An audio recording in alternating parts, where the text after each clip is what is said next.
Hello and welcome to this first Napoleonic adventure in 2015. I know I've not done many painting videos or anything like that, but it doesn't mean I haven't been doing them. I haven't been painting. Well, I haven't really been painting because I've been doing my railway, but there you go.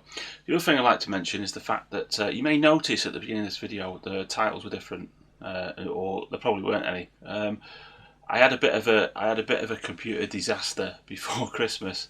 I upgraded my Mac to the latest, is it Yosemite, and for some bizarre reason, I lost stuff on other discs that weren't there, and all of my title videos were lost, and I had to recover a few, and I didn't have the Napoleonics one, so that's why it's different. So there you go. It was a bit of a thing. Right then, on with the show. What happened was my wife at Christmas bought me these. Now these are Calpe miniatures Prussians. She bought me 2 battalions. I thought they were regiments, but they're not. The battalions apparently. I watched Von Ketchum's video and he sort of made it perfectly clear.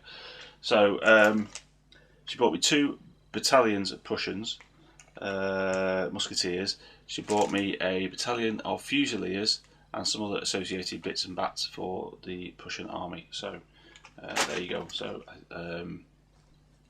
I'm just starting to do them now. Obviously, the other thing that I'd like to say is that I've got Warboss Tay usually does a July painting challenge, and by its very name, it's in July.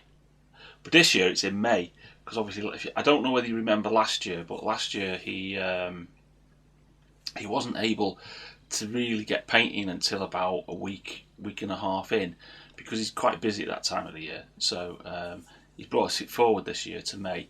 So the biggest portion of my July my July painting challenge in May, or the May painting challenge, will be Napoleonic stuff, and that's one of the reasons why I'm doing this now, because I'm test painting a Prussian, and I want to see I want some feedback on it. So without further ado, let's have a look at what I'm doing. Okay, so here they are. This is the first batch of these Prussians. Like I said, my wife bought me these at Christmas. I've got 2 battalions. This is so these are from Calpe. This is I think the pack's P3 or something, the Prussian range. So it's Prussian musketeers advancing guns to port. So quite nice sculpts. In fact, they're bloody excellent sculpts. Very little flashing on them. Brilliantly cast and very good detail. So I think they should be fun. I'm just quizzing Von Ketchum at the moment about painting schemes and things, but I should get them primed up now, mounted, ready for painting. Okay, catch you in a minute when I've done that. Right then, so in this case, these Prussians, I primed them black. With the British, you may remember that I primed them a sort of like sandy colour to help with the white. Well, there's not a lot of white on these, so I primed these black because apparently there's a lot of black on them. Anyway, so I've stuck them to my bolts for easier handling, as you can see, and yeah, so I painted up one, a test figure, so I'll have a look at him and see what he looks like, and now you chaps can give me a bit of feedback on whether I've got it right, wrong, halfway there or whatever. So here he is. This is my first attempt at a Prussian. Now obviously he's got a blue tunic, Prussian blue, funny enough, grey trousers, he's got black gaiters and black shoes. I know they look a bit grey there, but that's clearly black grey. His shako is covered by an oilskin, which I believe was standard practice. Now then, these are where my questions start. Okay. The gun strap. I've painted it a dark brown because on the pictures that I saw it was brown. On the British, for example, it's white. So I'm just checking that they are sort of like a browny leathery colour. That's fine. On the Musketeers, the webbing seems to be white, whereas on the Fusiliers it's black. Yeah, so that's that bit there. All right. Now the epaulets I've spotted on quite a number of things were white. Now is that right? Are they white on a on a Musketeer? The collars and cuffs are various colours depending on where they come. Now I think East Prussian is red collars and red cuffs, so that's fine. And the actual buttons are on like a black strip with brass buttons. So I'm just checking that. Let's moving around to the back. The backpack, I've painted it very, very dark black brown because I just wanted some depth to it, but the pictures seem to have it like a browny colour anyway. The cartridge case I saw was black and it had sort of like a bronzy, brassy plate on it, so I've done a brass plate on a black case. Fraser was telling me the turnbacks are red. This is what I meant, Fraser, by both of them are red, like that one and that one, that one and that one. So I painted them red, which seems to be standard across the entire army. The bread bag, where it is, and pictures that I've seen, I've painted it a sort of pale sand colour, and then it's come out sort of like a browny colour with the wash. So I've sort of painted it like I'd paint a British bread bag. So there you go. Water canister on the back there, I put in the same sort of colours, sort of like that's actually pale white. I've forgotten the colour, ivory with brown straps. The bedroll is basalt grey as per Fraser's instructions, with a leather sort of sleeve across the shoulder. Now the sword, this is where we get interesting. I've given it a black scabbard with brass fittings. Now I've seen pictures of them with brassy coloured, whatever that is, the hand guard thing.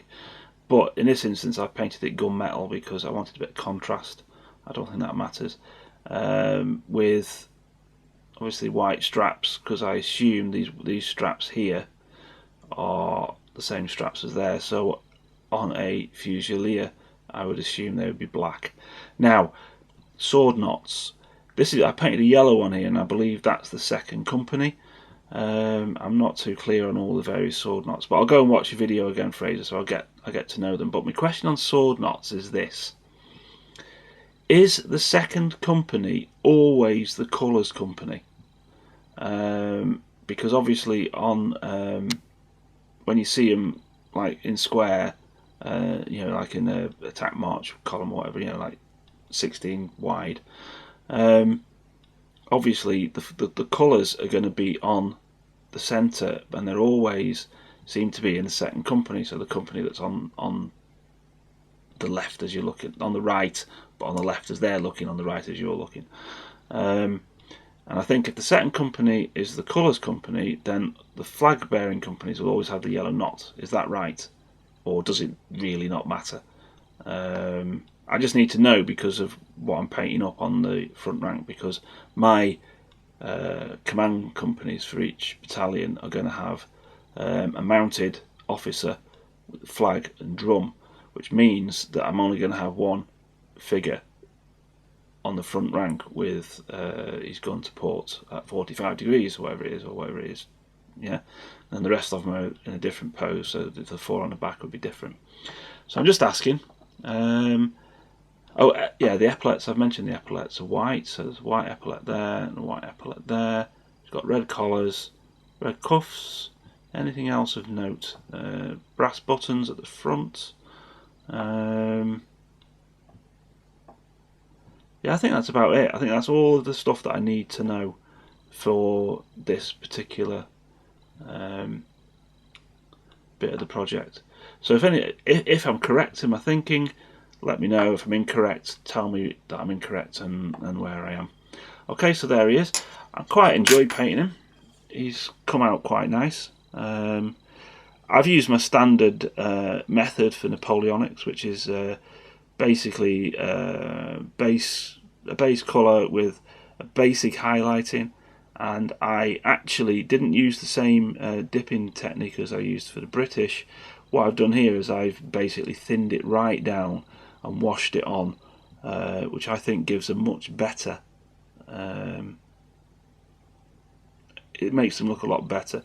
It's just because the colours, blue is a particularly nasty colour to use dips with, because it does tend to go a bit horrible. So, and I learnt that from my fantasy Empire army. Blue is a terrible colour to use the army painted dip with. So I came up with a method for doing blue, and I've applied the same method here. And I think it makes him a bit more subtly coloured. I think it's perfectly reasonable for the tabletop. So there you go.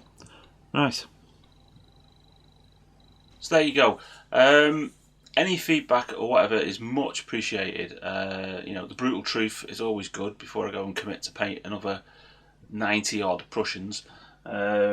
So anything, any errors or advice or hints and tips on the Prussian army from 1813-15 period, please let me know. I mean, I am a complete ignoramus when it comes to the Prussians, other than the fact that they just look lovely. I just like the look of the army, and when von Ketchingen put out his video about it, I thought, yes, I'm doing some of them. So it's all your fault, Fraser. Yes, like I say, any advice welcome. Any hints, tips, corrections, mistakes I've made, whatever, please put it in the comments below, and I'll be eternally grateful to you. So thanks very much for watching, and hopefully I'll have another Napoleonic update in the next couple of weeks. Cheers, thanks, bye.